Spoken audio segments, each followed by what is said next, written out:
I am thinking of that referee from Celebrity Deathmatch, the Claymation, when he says, "Let's get it on," because that's where we're at right now with Zion Williamson taking on Karl-Anthony Towns here in a high-profile second-round matchup in the Giannis region.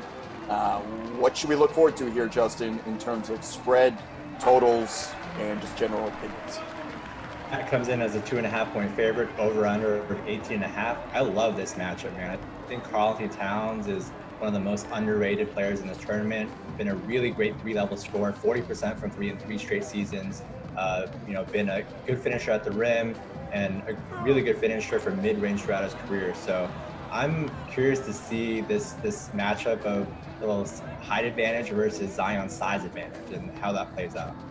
In real life, the size advantage can't be that big for Zion because he's only 6'6". Yeah, 6'6". I understand it's all just like of this. He's got adamantium in his blood practically, and his muscles are ridiculous, and he's stocky, and he just does ridiculous things. But Karl-Anthony Towns is not a point forward. This man's a point center. He can do things like that. He can bring the ball up the floor. We've spoken to how much he's improved from behind the three-point line this year.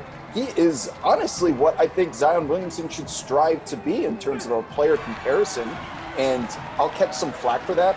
But I wouldn't be catching flack for that if it didn't say Minnesota Timberwolves on the front of his jersey. If he was playing for a major city, Karl-Anthony Towns would be in the A block of every talk show out there. We even wrote an article about how his path to the MVP could be formulated just based on what we saw there for the first couple of weeks.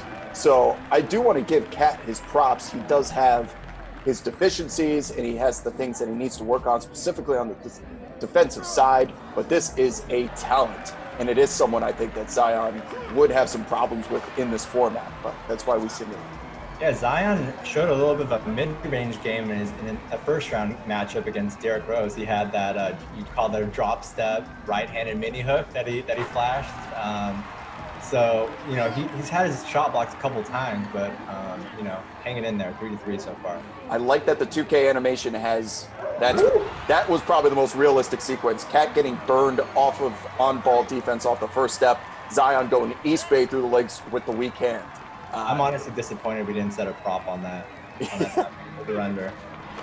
But right before that, Cat did hit him with the patented, and they had him put the sensors on before the season started. He did his little shimmy. He does like this little body shake, and then he does a strong side fadeaway right from the mid-range. That was perfect. And also one thing we forget, by the way, is after Zion had that huge debut where he showed up and made those 4 threes and the whole world was about to burn down from that, it took him another 3 weeks to hit his next 3. And none of those were on national TV. I think there was a game against the Spurs in there or something. He just stopped making shots. So he's got to be able to eventually stretch the floor here. We're not going to ask that of him within his first 20 games of being in the league. But if there's any room for improvement, it's that same thought process with Giannis of once the league kind of figures you out, if you get a jump shot to get defenders to respect and guard you out there, you're going to be all the more dangerous, even if you make it or not. Just having their respect, it might be enough for somebody this good. Yeah, he's such a freak in nature like Giannis, where he can make a living at the rim. Almost 90% of his shots are at the rim. But 30% from mid-range this year, and he shot 34% from 3 at Duke. So definitely needs to be a little bit more well-rounded, in years to come. Kind of like Giannis has added a bit of a three-point shot to his game. 6'5" Zion with the ball. We need Cat to step it up here. He likes to. There it is. He likes to kind of cherry pick when he plays defense. He need one of those live ball blocks to come back and stay in play, so he can get the rebound and have a putback like that. So that was big. Cat would really bother Zion, in my opinion, especially if he's putting in this effort on defense just because of his length and his size and his quickness. Wasn't Cat supposed to be almost the original Zion coming out of Kentucky? He was way more limited though with what Cal let him do at Kentucky. Didn't have nearly as much hype, and I think seeing his game develop a lot more in the NBA than what we saw when he was at Kentucky. but that was sweet. He's got handles. He's the total package, man. And the fact that you said he was north of 40% from the three-point line this year?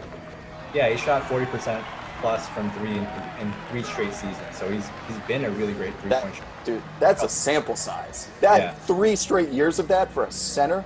I understand that's where the game is going, and it's almost an expectation that you have to shoot 40% from three-point land, but that is not easy to do. And just a quick side note, I played in a 3-on-3 Team USA promotional tournament that uses the NBA three-point line. It was like in advance for the Olympics to like get some promotion, whatever. They use an NBA three-point line, and if you're at the top of the key where Cat usually is when he shoots those threes, it is far as hell. It is. I had to like jump and get my whole body into it. You got dudes out here just flicking it from 30 feet, and that's if you're standing at the three-point line. It is far, far, far, and the fact that dudes can shoot 40% from a couple feet behind that line, being a center, that's a talented basketball player.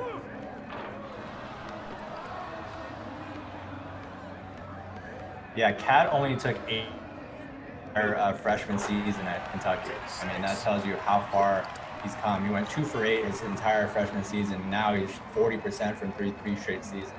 What people don't, what people forget is these guys can get better, right? Just because they come into the NBA as a rookie who's slow, like, oh, he stinks, he's a bust. No, dudes get better throughout time.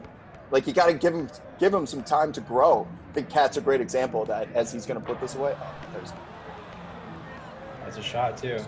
Wasn't it 6'4" at one point?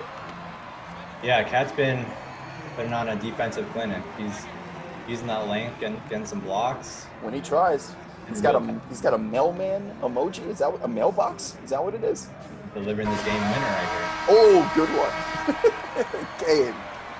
That went as I thought it would, to be completely honest. Zion needs to 7 of 22. It's not going to cut it, my friend.